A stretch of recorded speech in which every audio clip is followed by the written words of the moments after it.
یا پھر اس کے دور میں جو شاعری تھی اسی کے ساتھ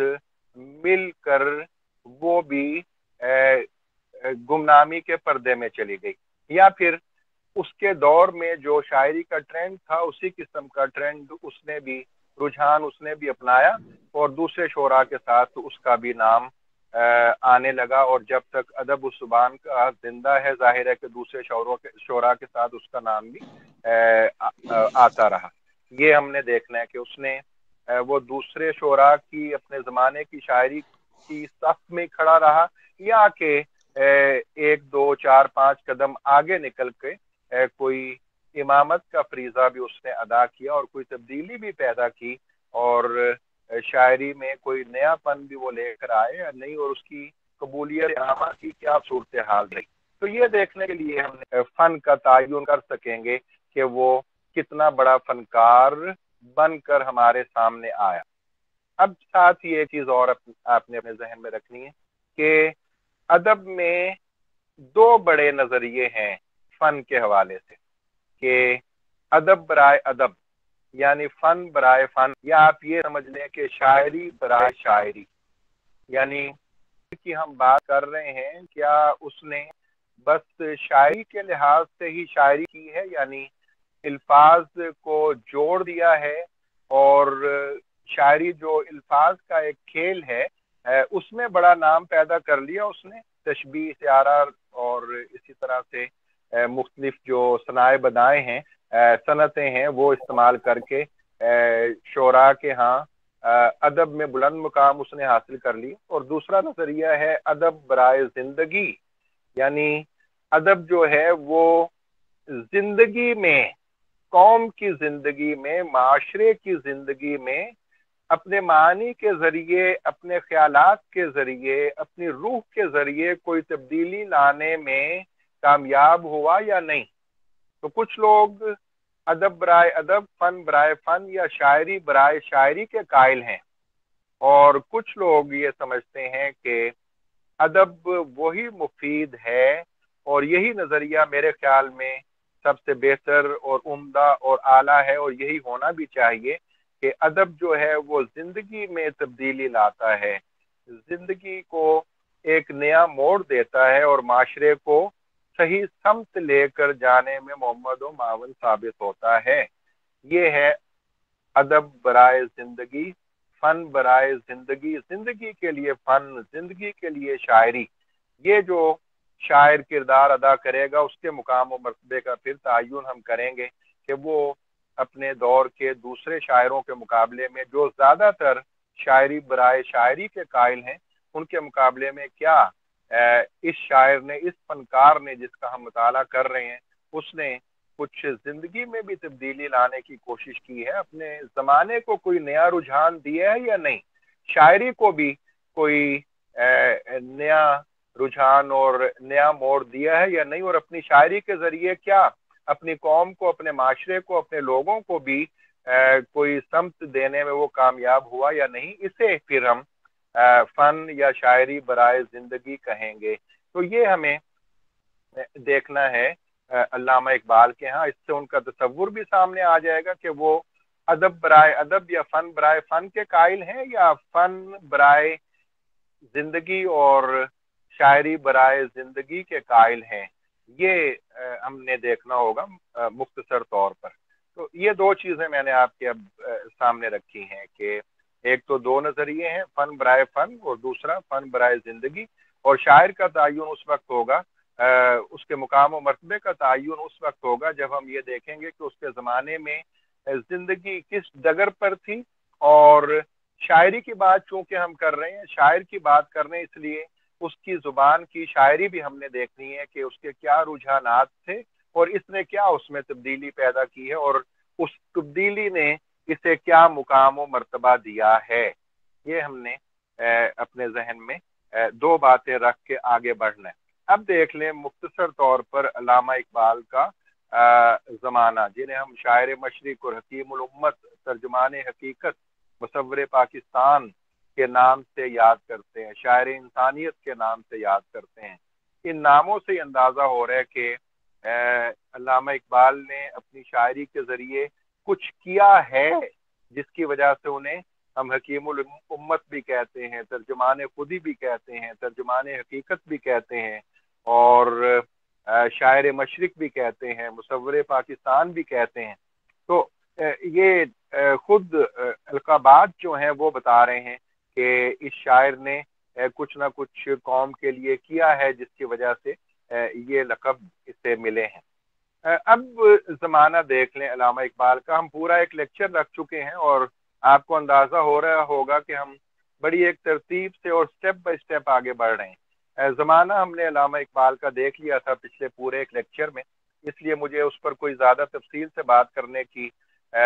ضرورت نہیں ہوگی۔ صرف مختصر طور پر میں سیاسی، اخلاقی اور مذہبی حالت آپ کے سامنے لاؤں گا، دو تین لائنز میں یا ایک دو اشعار کے ذریعے۔ آپ یہ جانتے ہیں کہ ہندوستان پر میر تقی میر کے زمانے سے بہت پہلے مصائب ٹوٹنا شروع ہو گئے تھے۔ ہندوستان پر ساری دنیا کے لوگوں کی اور بادشاہوں کی نظریں تھیں اور اس پر بے شمار حملے ہوئے ہیں، جس کی وجہ سے دلی اور کئی علاقے جو ہیں ہندوستان کے وہ تباہ و برباد ہوئے بار بار۔ اور میر تقی میر نے کہا تھا، دلی کے ایک شہر تھا عالم میں انتخاب، رہتے تھے منتخبی جہاں روزگار کے، اس کو فلک نے لوٹ کر تاراج کر دیا، ہم رہنے والے ہیں اسی اجڑے دیار کے، شاہاں کے کوہلے جواہر تھی خاک پا جن کی، انہی کی آنکھ میں پھرتی سلائیاں دیکھیں۔ یہ حال تھا ہندوستان کا کہ بیرونی حملہ آوروں نے کئی بار یہاں کئی شہروں کی اینٹ سے اینٹ بجا کے رکھ دی، اور تباہی و بربادی جو ہے وہ اس نے یہاں کے لوگوں کو تباہ و برباد کر دیا، مفلوق الحال کر دیا۔ ان کی عزتیں جو ہیں وہ انتہائی خطرے میں پڑ گئیں، ان کی پگڑیاں اچھالی گئیں، اور بالآخر یہاں پہ آج کل بھی اتحادی ہیں یورپ والے، اس دور میں بھی اتحادی تھے ہندوستان کو اور مسلمانوں کو لوٹنے کے لیے، تباہ و برباد کرنے کے لیے، ان کا خاتمہ کرنے کے لیے۔ تو یورپین بھی یہاں پہ آتے رہے، اور آخری دور میں آپ کو معلوم ہے کہ مسلمانوں کے آخری دور میں مکمل طور پر انگریز کا یہاں پر قبضہ ہو چکا تھا، اور اس کے دور میں جو حالت ہوئی ہے وہ سب کے سامنے ہے کہ آخری تاجدار جو تھے بہادر شاہ ظفر، انہیں پکڑا گیا، انہیں دھکے دیے گئے اور ہتکڑیاں لگائی گئیں، ان کے بیٹوں کو سر کاٹ کے انہیں تشت میں رکھ کر اس بوڑھے بادشاہ کو پیش کر دیے گئے، اور پھر جلا وطن کر کے رنگون بھیج دیا گیا۔ اور 1857 کے ہنگامے کے بعد دہلی کی اینٹ سے اینٹ بجا دی گئی، مسلمانوں کا جینا دوبر ہو گیا، اور بڑے بڑے باعزت لوگ جو تھے، باوقار لوگ جو تھے، ان کی عزتیں اچھالی گئیں اور قید و بند کی صحبتیں دی گئیں، مسلمانوں کو دیکھتے ہی گولی مار دینے کا حکم دیا گیا، اور معاشی طور پر مسلمان جو ہیں وہ سوکھے ٹکڑے مانگنے پر مجبور ہو گئے اور حکومت ان کے ہاتھ سے نکل گئی۔ شاہی خواتین کے بارے میں کہا جاتا ہے، مولانا حسن نظامی نے ایک کتاب لکھی ہے، وہ ضرور پڑھنی چاہیے، بیگمات کے آنسو، بیگمات کے آنسو کتاب لکھی ہے مولانا حسن نظامی نے، اسے پڑھنا چاہیے کہ کس طرح شاہی خاندان کی خواتین جو ہیں، بادشاہ کی بیویاں اور بیٹیاں جو ہیں، وہ محتاج کھانے کا شوربہ اور سوکھی روٹی کھانے پر مجبور ہو گئیں۔ تو یہ سیاسی طور پر جو ہے وہ تباہی و بربادی، اور آپ کو معلوم ہے کہ رسول پاک صلی اللہ علیہ وسلم کی ایک حدیث مبارکہ بھی ہے کہ غربت جو ہے وہ انسان کو کفر کے قریب لے جاتی ہے۔ تو یہ ساری صورتحال جو ہے وہ جب ہمارے سامنے آتی ہے تو ہم دیکھتے ہیں کہ اخلاقی طور پر اور دینی طور پر بھی ہم کمزور ہونا شروع ہو گئے۔ ظاہر ہے کہ تباہی و بربادی نے جب گھر دیکھ لیا، غربت کا جب دورہ ہو گیا، اور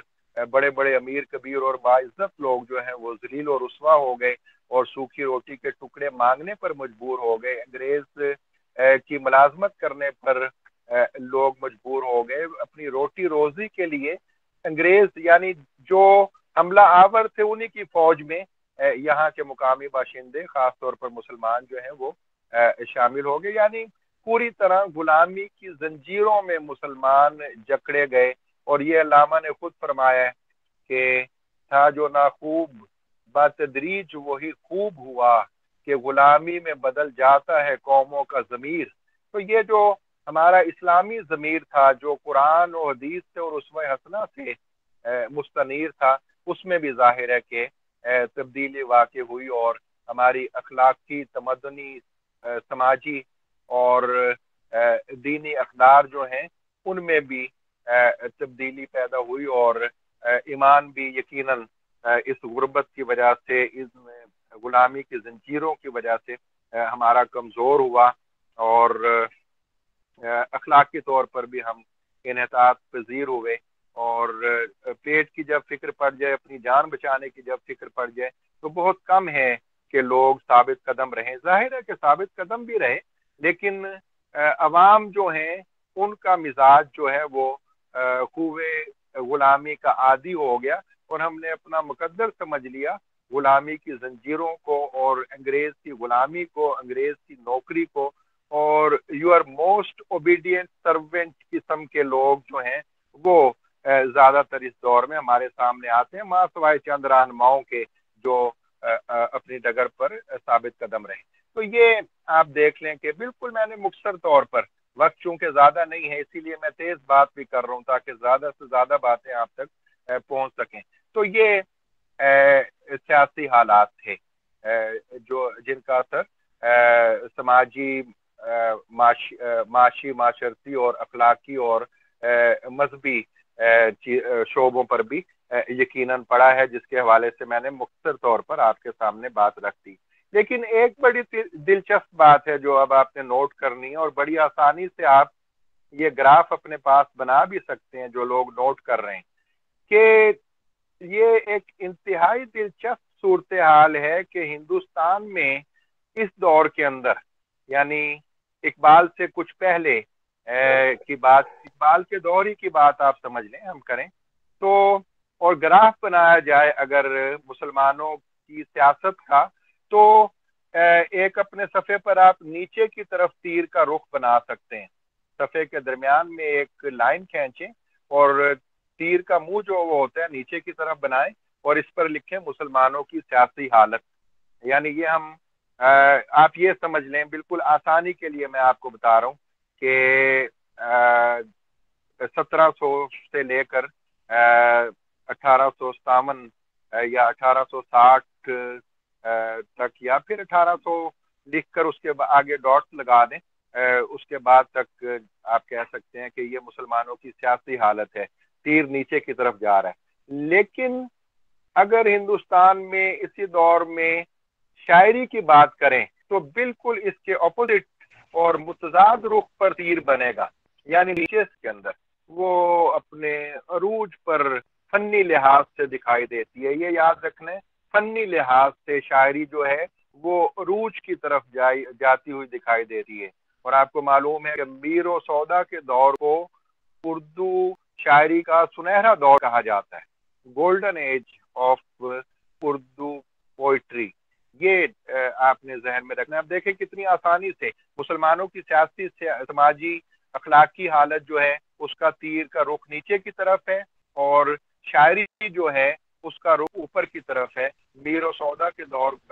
کو شاعر کے دور کہا جاتا ہے، اور غالب کا نام بھی اس میں آ رہا ہے۔ 1857 کے ہنگامے کا دور آ رہا ہے جو تصوف کے بڑے شاعر ہیں، میر تقی میر جو ہیں، ان کی شاعری میں حضور ہو میر کے راہب میں نے درد و غم کتنے کیے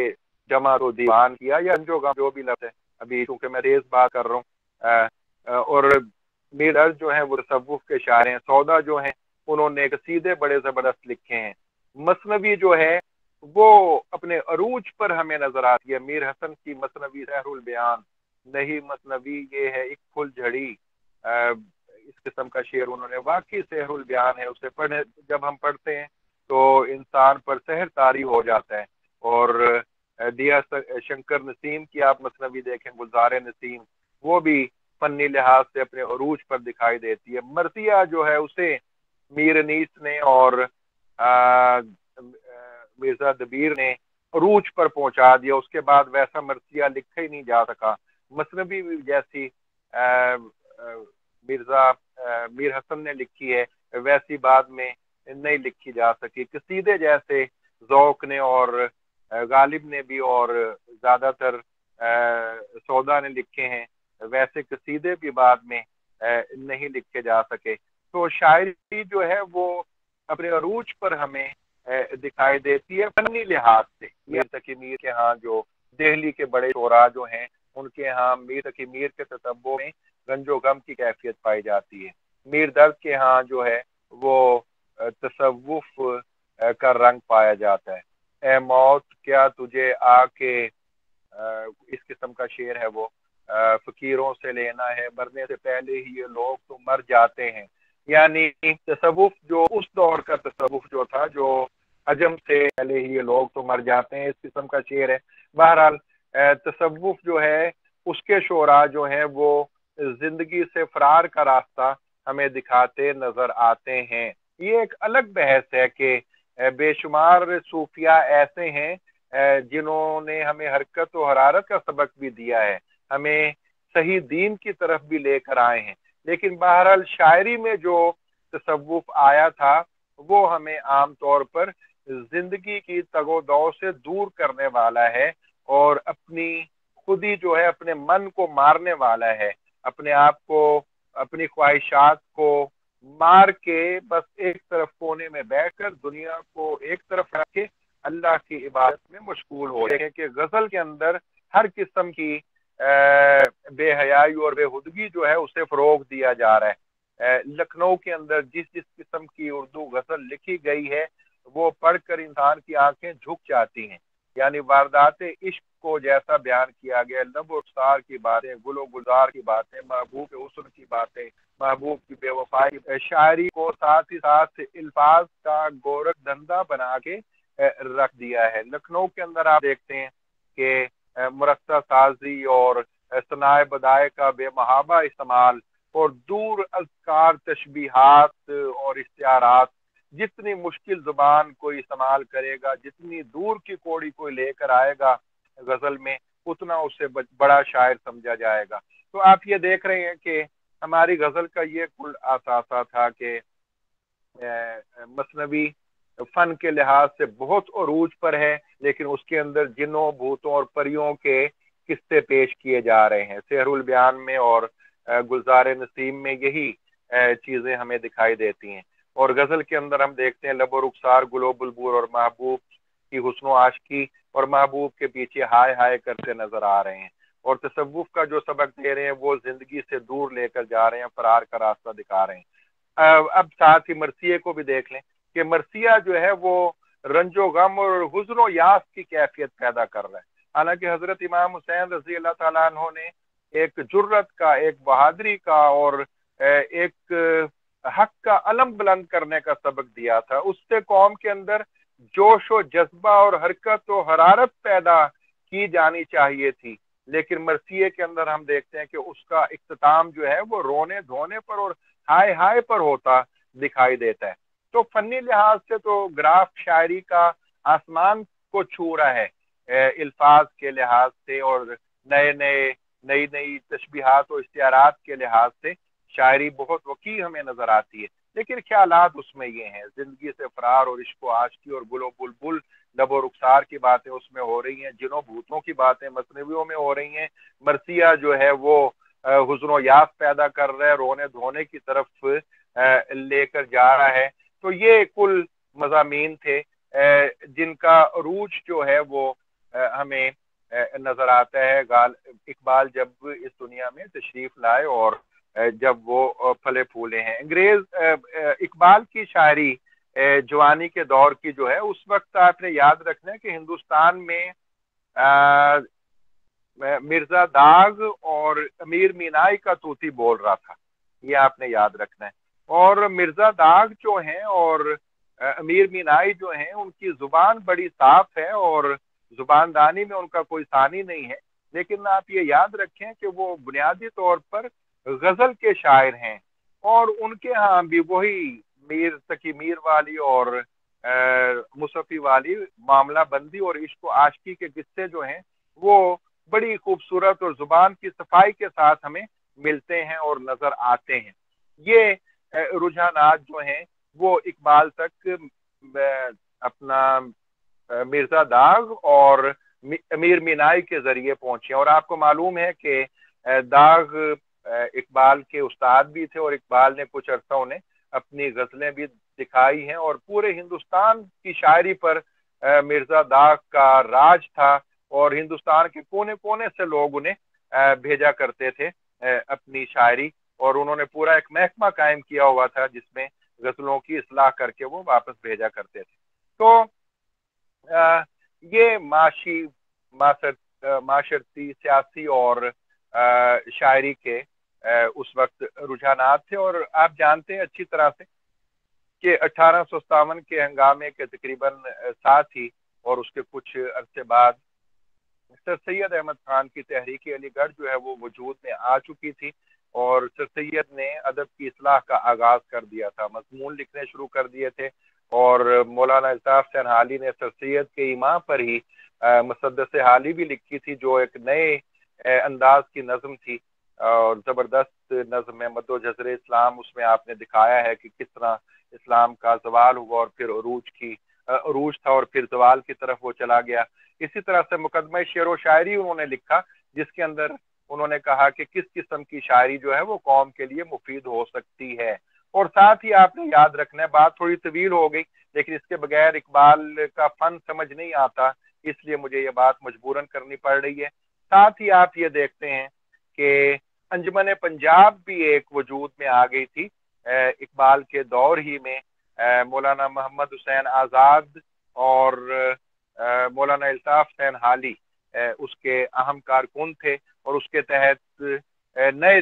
ٹائپ کی نظمیں لکھی جاتی تھیں، عنوان دیے جاتے تھے شعراء کو، اس پر وہ نظمیں لکھا کرتے تھے۔ لہٰذا غزل سے نکل کے ہم لوگ شامل ہو گئے تھے، داخل ہو گئے تھے غزل سے نکل کر نظم کے اندر، اور سر سید احمد خان نے جو اصلاح کا بیڑا اٹھایا تھا قوم کی اصلاح کا، خاص طور پہ ادب کا، اس کے تحت حال ہی نے ایک نیا راستہ دکھا دیا تھا مقدمہ شعر و شاعری میں، اور شعراء کو یہ کہا تھا کہ تم کیا یہ گل و بلبل اور نب و رخسار کے پیچھے پڑے ہوئے ہو، قوم کو ایسے شعر سناؤ، ایسے شعر لکھو جو اس کے کام آئیں اور اسے سیدھے راستے پر لے کر آ جائیں۔ تو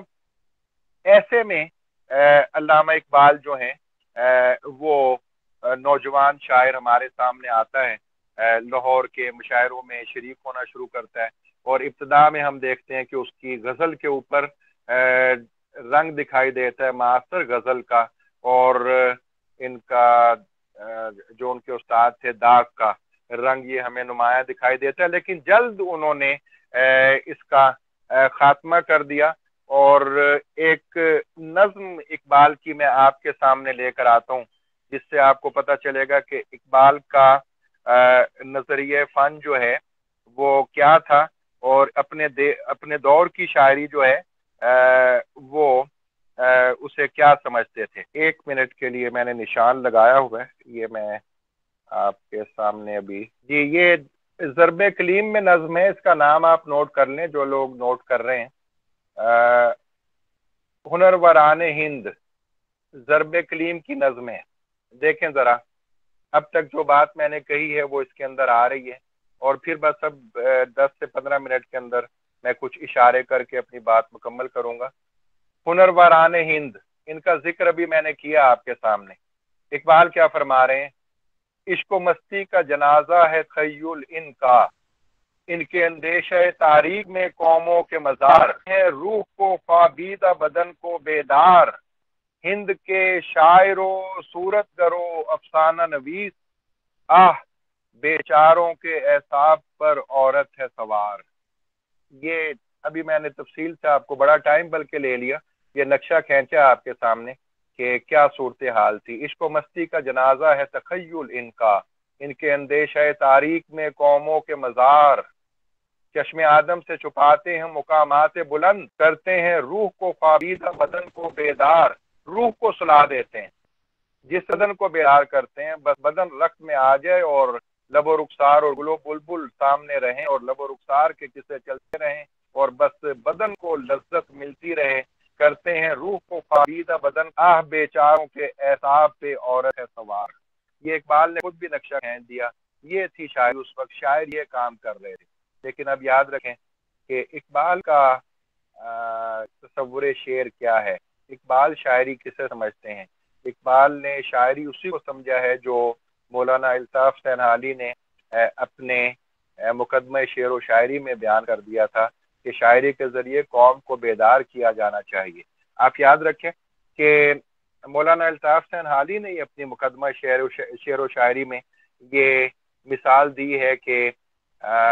شاعر ایسے ایسے گزرے ہیں خاص طور پر عرب میں کہ ایک قبیلے کا لشکر شکست کھا کر بھاگ رہا ہے، اس کا شاعر جو ہے وہ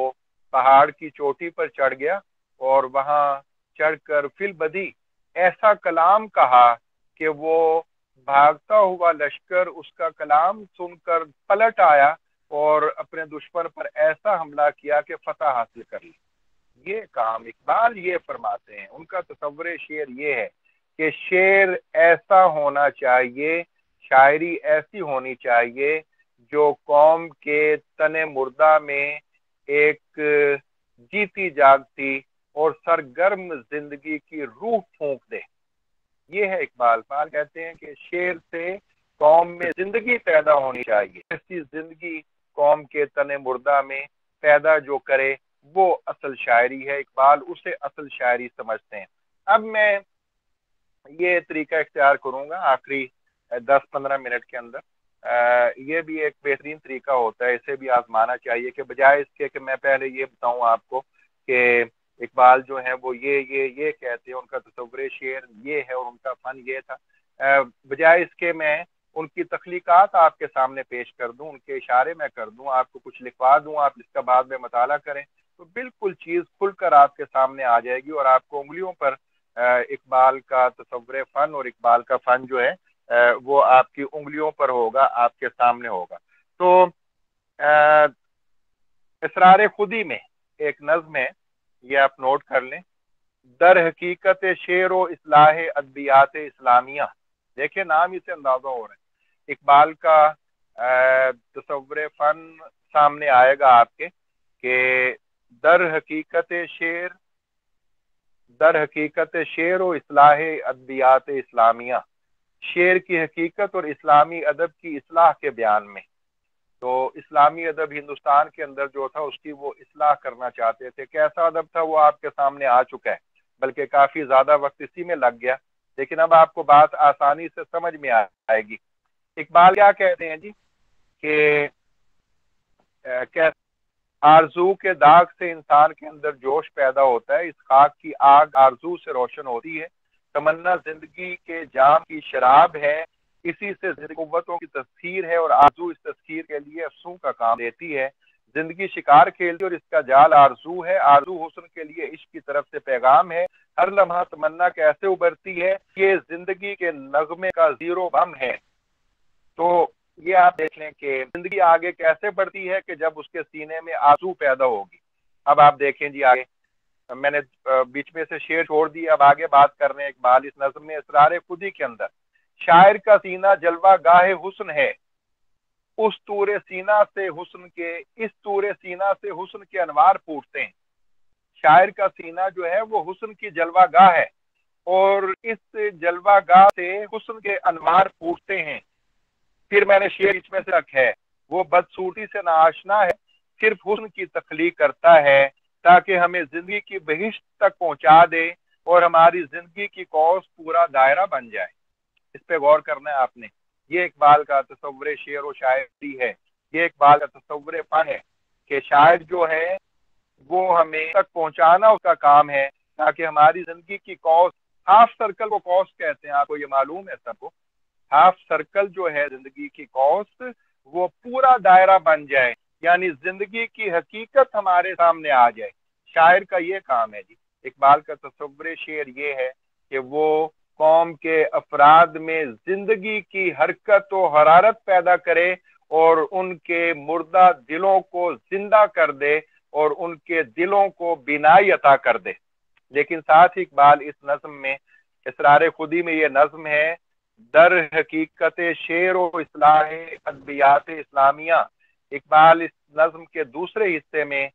ان شاعروں کا ماتم کر رہے ہیں جو ذوق حیات سے روگردانی کرتے ہیں، جو زندگی کی حرکت و حرارت سے قوم کو دور لے کر جا رہے ہیں۔ اقبال فرماتے ہیں،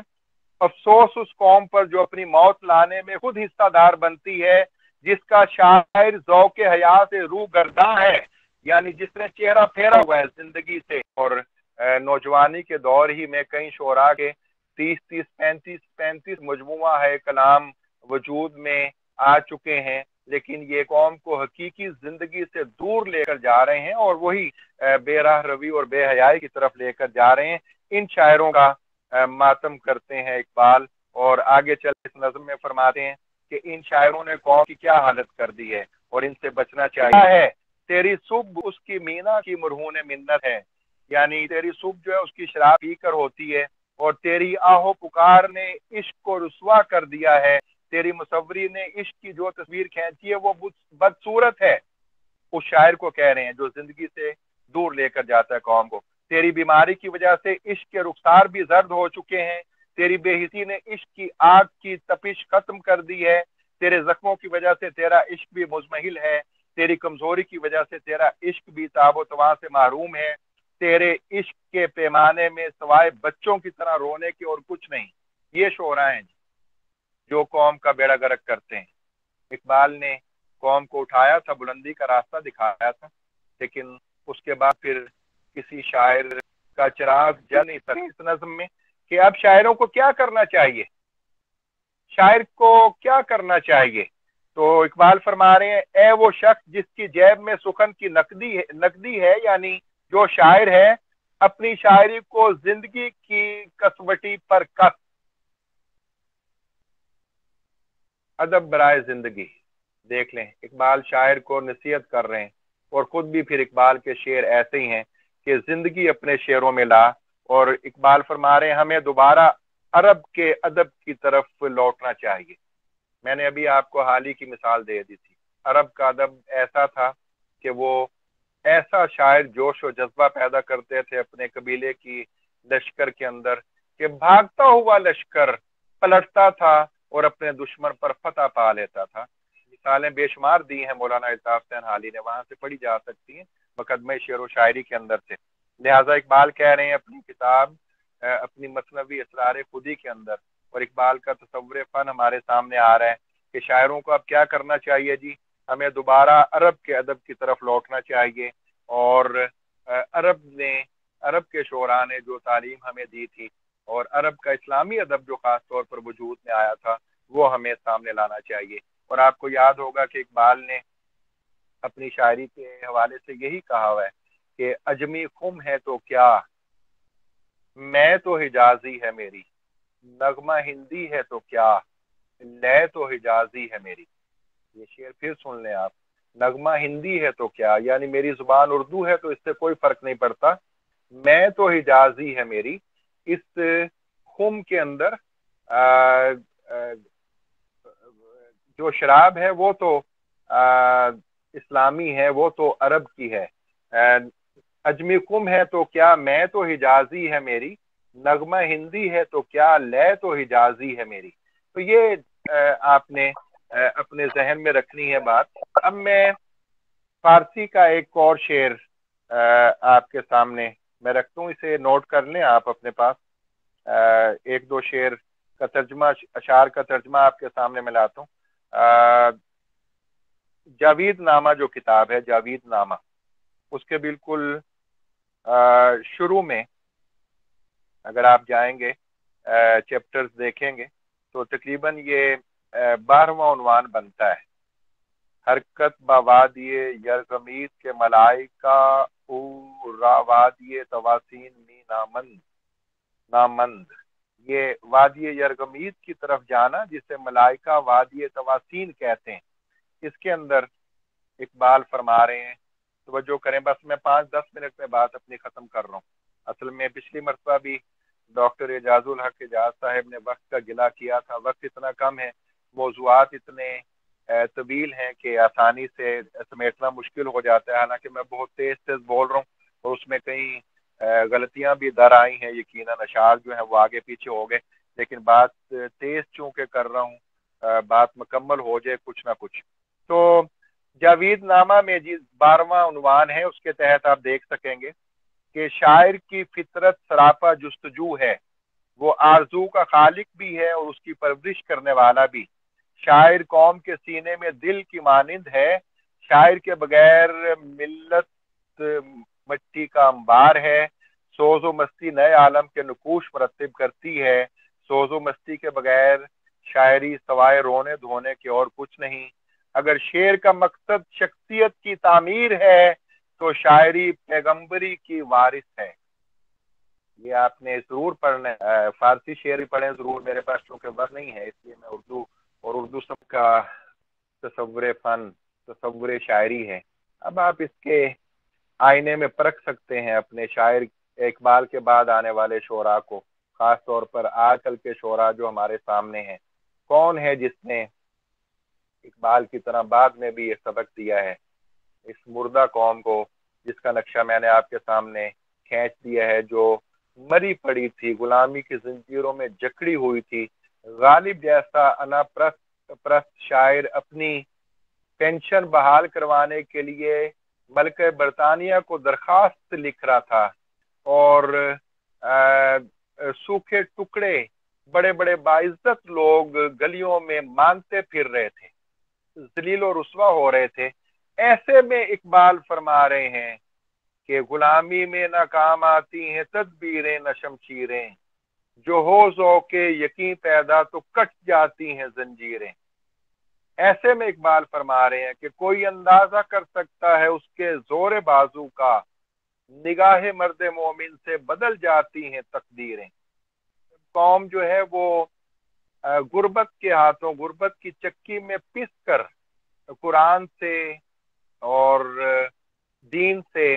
اور رسول پاک صلی اللہ علیہ وسلم کے اسوہ حسنہ سے دور ہو رہی ہے، اس وقت اقبال فرما رہے ہیں کہ قوم مذہب سے ہے، مذہب جو نہیں تم بھی نہیں، جذبے باہم جو نہیں محفل انجم بھی نہیں۔ اور اقبال اس دور میں یہ فرما رہے ہیں کہ ہفت کشور جس سے ہو تسخیر بے تیغ و تفنگ۔ اب یہ شاعر ہے نا جو تن مردہ میں زندگی کی لہر دوڑا دیتا ہے، اور جو مرے ہوئے پسے ہوئے ڈرے سہمے اور بزدلی کا شکار افراد کو یہ بتاتا ہے کہ ہفت کشور جس سے ہو تسخیر بے تیغ و تفنگ، تو اگر سمجھے تو تیرے پاس وہ سامان بھی ہے۔ یہ ہے اقبال کا تصور شعر، یعنی جب غزل کی تنگ نائے میں اردو شاعری محصور تھی اور گل و بلبل لب و رخسار کے پیچھے پڑے ہوئے تھے، اور بادشاہ جو ہے وہ بھی جب غزل لکھتا ہے تو اس کے اندر وہ یہ کیسا نظر آتا ہے کہ خاک ساری کے لیے گرچہ بنایا تھا مجھے، کاش سنگے درے جانا نہ بنایا ہوتا۔ بہادر شاہ ظفر یہ فرما رہے ہیں کہ اگر مجھے خاک ساری کے لیے بنانا تھا تو میرے محبوب کا مجھے محبوب کے در کا پتھر بنا دیا ہوتا۔ اس دور میں اقبال یہ کہہ رہے ہیں کہ افراد کے ہاتھوں میں ہے اقوام کی تقدیر، ہر فرد ہے ملت کے مقدر کا ستارہ۔ عقابی روح جب بیدار ہوتی ہے جوانوں میں، نظر آتی ہے اس کو اپنی منزل آسمانوں میں۔ اور اس دور میں اقبال یہ سبق دے رہے ہیں کہ دنیا کو ہے پھر مار کا روح و بدن پیش، دنیا کو ہے پھر مار کا روح و بدن پیش،